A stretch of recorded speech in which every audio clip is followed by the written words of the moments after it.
Beneath the crashing waves off the coast of Japan lies a structure that defies explanation. Sharp right angles, towering stone steps, and a colossal form that seems far too precise to be natural. Yet no one can say for sure who built it, or if anyone built it at all. Welcome to the Yonaguni Monument, a submerged enigma that has baffled scientists, divers, and ancient history researchers for decades. Some say it's the remnant of a sunken civilization lost to time. Others insist it's just a curious rock formation, sculpted by the sea. But what if the truth is far older and far stranger than either side dares to admit? This isn't just an underwater rock. It's a riddle chiseled into the ocean floor, one that could rewrite everything we thought we knew about humanity's past.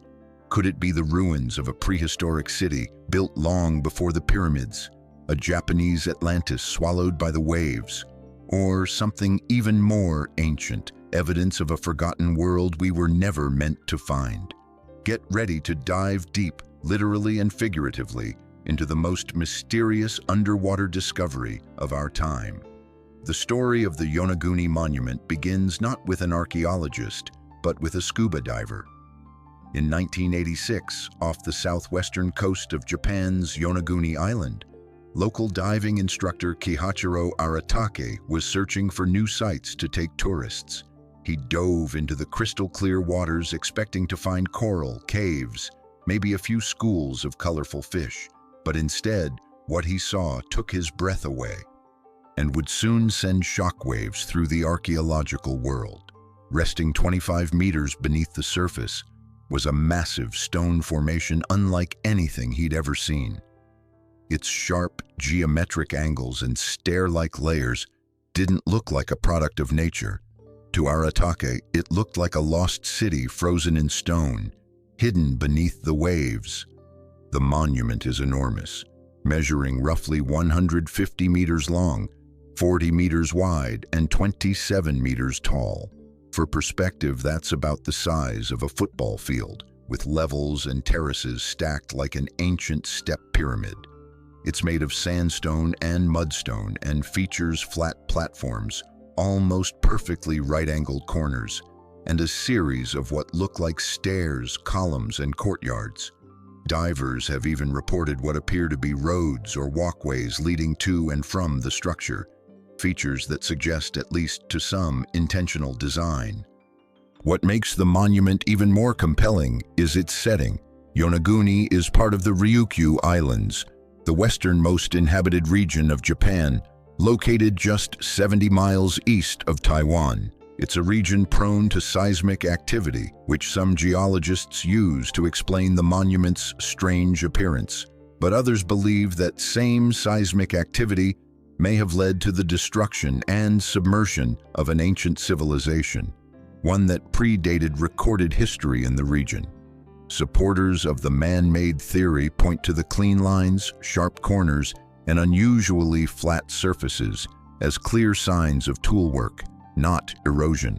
Japanese marine geologist Dr. Masaki Kimura has been one of the most vocal advocates of the idea that the Yonaguni Monument is artificial. After spending years studying the site, he believes the formation is actually a complex of multiple structures, including a stadium, roads, a castle, and even a possible temple. Kimura claims to have found what he believes are ancient carvings and even post holes that once held wooden pillars. According to him, the monument could be over 10,000 years old, which, if proven true, would predate the oldest known civilizations by thousands of years. But not everyone agrees. Many geologists argue that the monument is entirely natural, the result of tectonic activity and ocean erosion acting on the sedimentary rock common to the region. They claim the regular shapes and clean lines can occur naturally in areas with frequent earthquakes and ocean currents. Sandstone fractures along plains and waves can smooth out even the sharpest edges over time. To skeptics, the Yonaguni Monument is no more a city than the Giant's Causeway in Ireland, a beautiful and mysterious formation, but ultimately a geological wonder, not an archaeological one. Still, the discovery sparked intense debate. Was this the Japanese Atlantis? Could a lost culture have once thrived in this part of the Pacific, only to vanish beneath the waves? And if so, why hasn't more been done to explore it?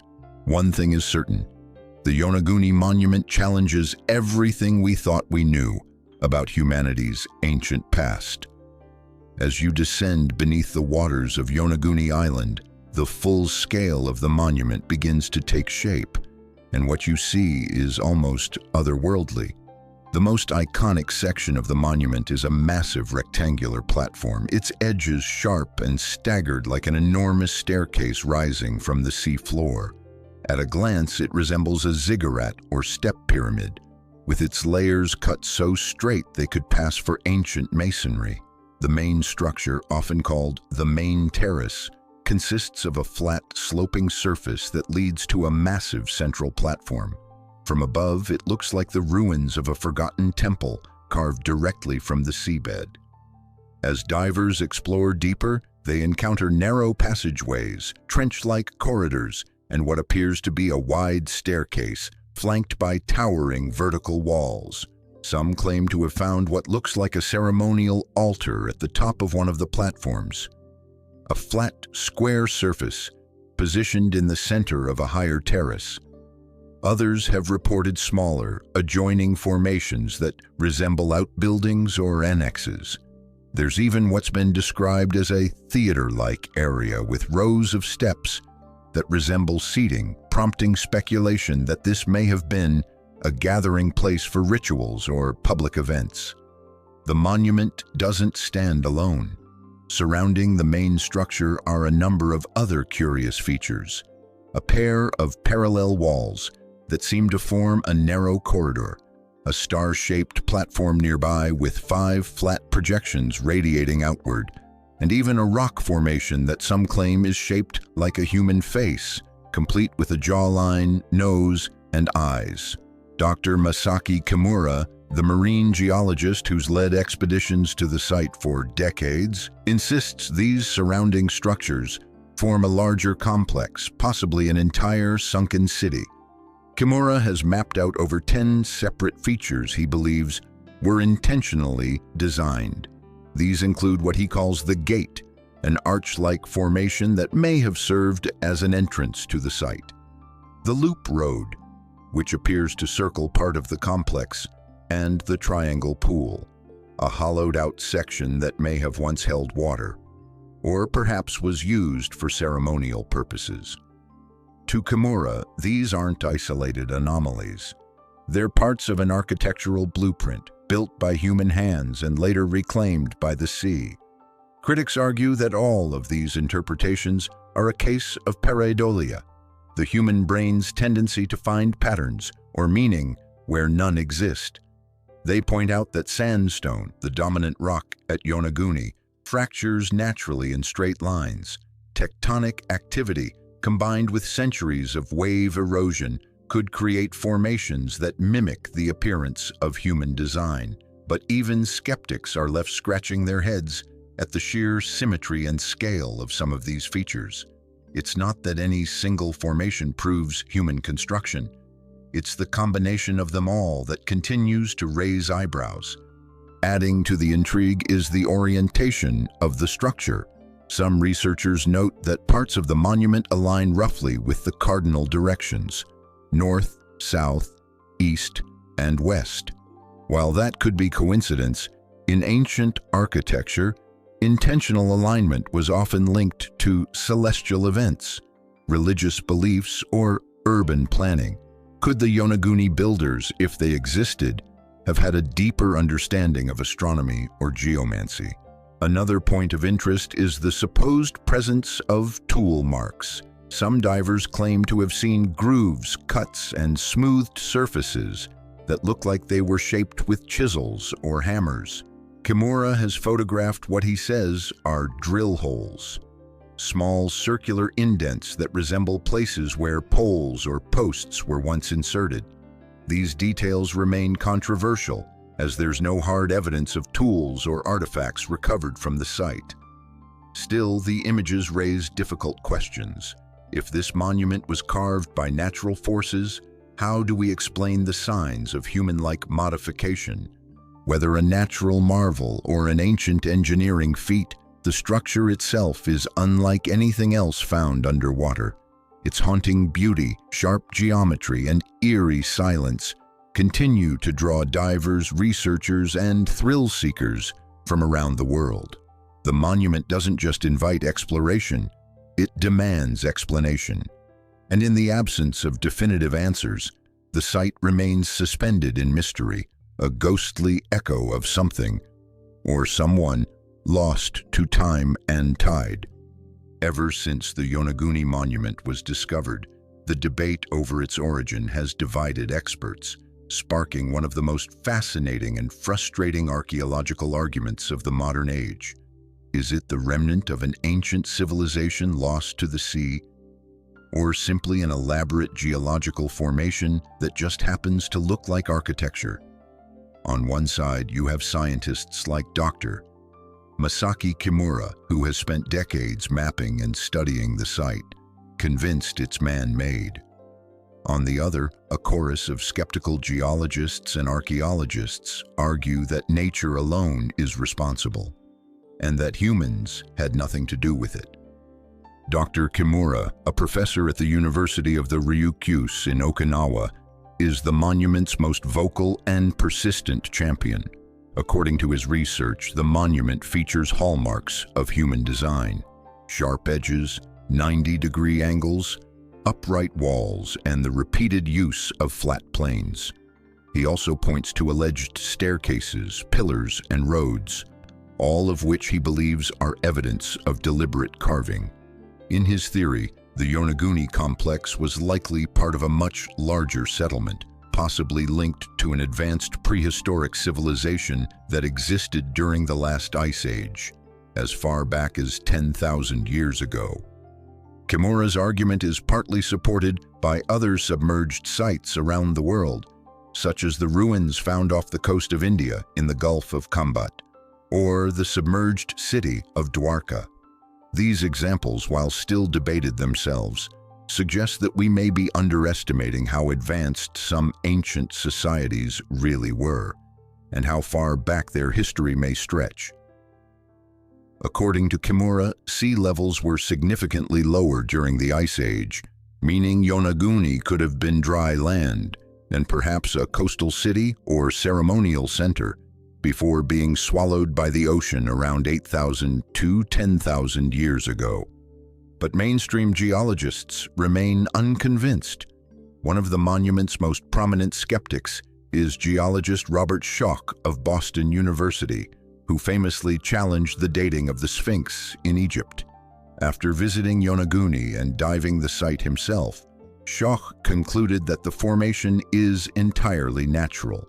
According to him, the sandstone in the region tends to fracture in horizontal and vertical planes, especially in an area with intense tectonic activity like the Ryukyu Islands. Earthquakes, underwater currents, and centuries of wave action could have sculpted the monument's blocky appearance without human interference.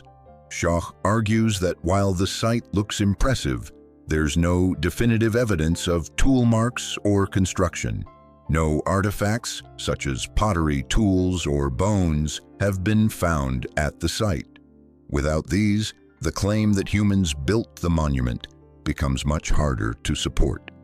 In his view, Kimura and others may be interpreting natural features through a lens of confirmation bias, seeing what they want to see rather than what's actually there. Still, the debate rages on, with each side presenting compelling, if incomplete, arguments. Some middle ground researchers suggest the possibility of a hybrid explanation, that the base structure is natural but was later modified or used by ancient humans.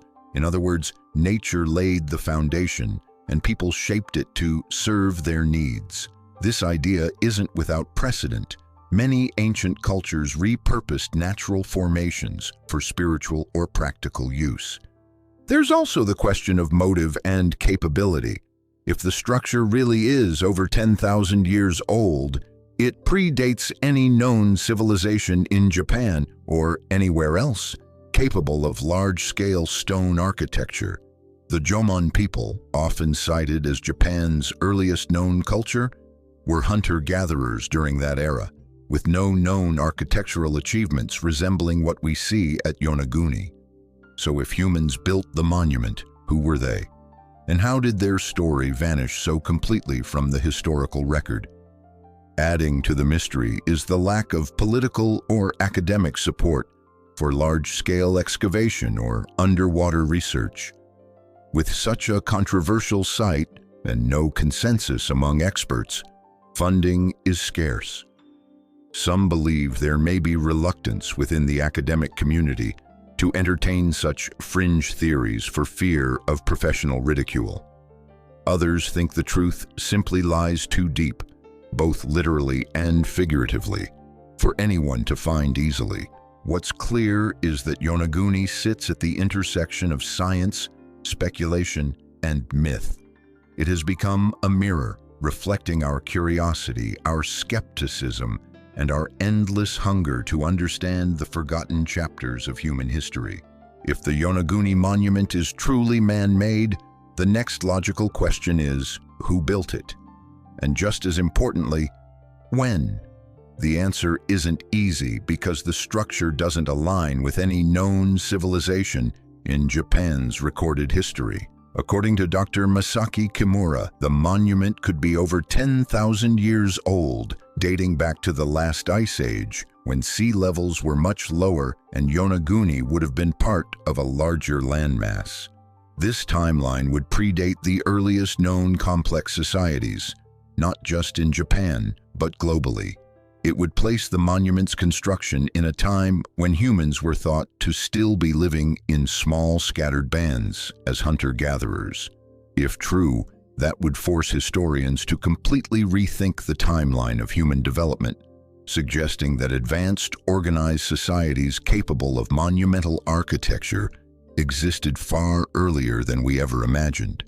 Some researchers have speculated that Yonaguni could be connected to the lost continent of Mu, a legendary Pacific civilization said to have sunk beneath the ocean thousands of years ago. While mainstream scholars dismiss Mu as myth, believers in ancient advanced cultures argue that Yonaguni may be the first physical proof of such a forgotten society. Another theory suggests that if the structure was used by humans at all, it may have been adopted by later groups like the Jomon people, one of Japan's earliest known cultures.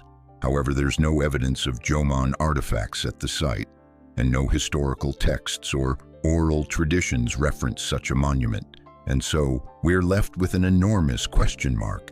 Either the monument was formed by nature alone and only looks man-made, or it's the last remaining trace of a civilization lost to time, swallowed by the sea and forgotten by history. In either case, it doesn't fit neatly into our current understanding of the ancient world, and maybe that's exactly why it fascinates us. Today, the Yonaguni Monument remains one of the most mysterious and underexplored sites on Earth.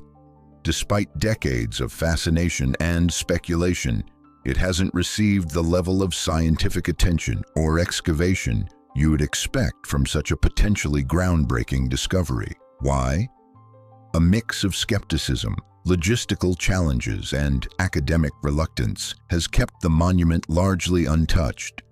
The structure sits beneath open ocean, about 25 meters below the surface. While it's relatively accessible to experienced divers, the area is known for its strong currents, which can make exploration dangerous. There are no official underwater archaeological projects funded by the Japanese government, and most of the research has come from independent efforts, particularly by Dr. Masaki Kimura and his team, who have surveyed and mapped the site extensively since the 1990s. Because it lies underwater, Standard excavation methods are nearly impossible. Divers rely on visual observation, underwater photography, and sonar mapping to study the monument. While some 3D scans and models have been created, there's still no definitive proof of tool use or human artifacts. Without physical objects like pottery, tools, or bones, mainstream archaeology remains cautious, if not dismissive, of the site's significance. That hasn't stopped it from becoming a hotspot for adventurous divers and documentary filmmakers. From National Geographic to independent YouTube explorers, many have tried to capture the site on camera and bring attention to its eerie beauty. Some even refer to it as the Japanese Atlantis, and it frequently appears in lists of unexplained ancient structures or lost cities. There's also been increasing interest in the site's preservation. As more people visit and touch the monument, there's growing concern about damage, both accidental and intentional. Some researchers fear that the lack of formal protection could lead to deterioration over time. Despite all the mystery, one thing is clear: Yonaguni continues to inspire curiosity. Whether it's a natural geological marvel or a sunken remnant of a forgotten civilization, the monument holds tight to its secrets. Waiting patiently beneath the waves for the day someone finally uncovers the truth. In the end, the Yonaguni Monument stands as a haunting reminder that the past still holds secrets we've yet to uncover. Whether it's a product of ancient engineering or a masterpiece carved by the forces of nature, the monument challenges the boundaries of what we know and what we think we know about our world. Its sharp angles and mysterious layout raise more questions than answers, keeping scientists, skeptics, and believers locked in a debate that spans decades. But perhaps that's the true power of Yonaguni. It's not just a pile of stone beneath the sea, it's a puzzle. One that stirs the imagination, fuels legends, and dares us to think bigger about lost civilizations, about forgotten histories, about how many other monuments might lie undiscovered beneath the oceans that cover most of our planet. And maybe, just maybe, Yonaguni is only the beginning. Because if this structure turns out to be man-made, if there really was a civilization here that predates the earliest known societies, it would mean we've only scratched the surface of human history. It would mean entire chapters are missing from the timeline we were taught. So what do you believe? Was the Yonaguni Monument shaped by ancient hands, carved in stone thousands of years before recorded history began? Or is it a stunning coincidence of geology, nature's perfect illusion? Let us know your thoughts in the comments, and if you enjoyed this dive into the unknown, don't forget to like, subscribe, and hit that bell, because here on Ancient World Unknown, the mystery is never far away.